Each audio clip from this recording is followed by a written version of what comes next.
Story. Once upon a time.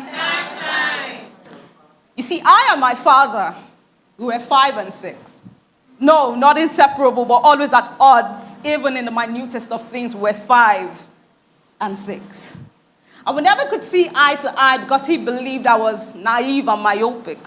My father was clinically long-sighted. Always planned meticulously. Took stock of everything.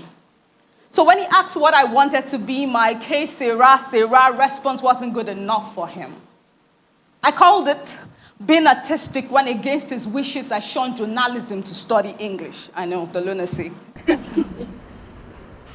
But, really funny story. My father had a thing for languages. He was fluent in English, Yoruba, Ijaw, computer codes, and Saturday.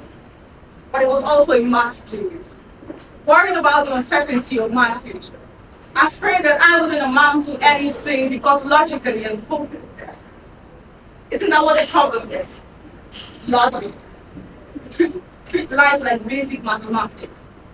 In my father's textbooks, if you had 5 oranges and were given 2 more, that equaled what? 7. That equaled what? 7. Perfection.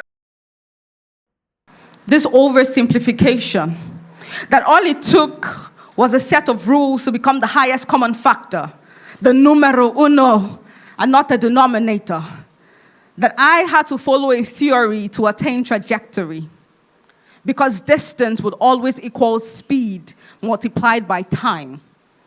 So when things didn't add up, I fell into a depression too focused on the minuses. I'm still learning that life isn't arithmetic. I never was good with numbers, so I made an abacus of anyone I could find. As long as I believed I could count on you, you became the value of X, and for a while I was fine with that.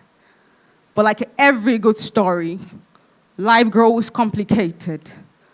Basic maths becomes further maths, decisions now require calculus. Growth is non-linear, and I find myself plotting graphs and dodging curveballs. On some days, the future feels like a black hole and I, a planetary mass moving inevitably to my demise. On other days, I am the sun with endless opportunities revolving around me in an orbit. I still do not know how to find excess beyond past lovers.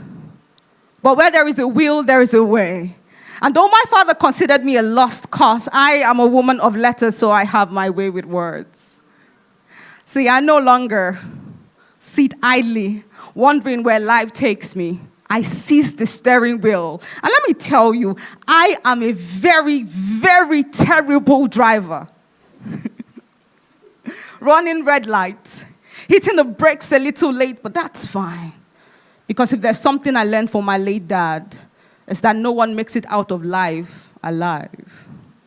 See, the closest I have come to figuring out the future is through figures of speech. So this poem is simply a memoir of my destiny, and perhaps the beginning of yours too. Thank you.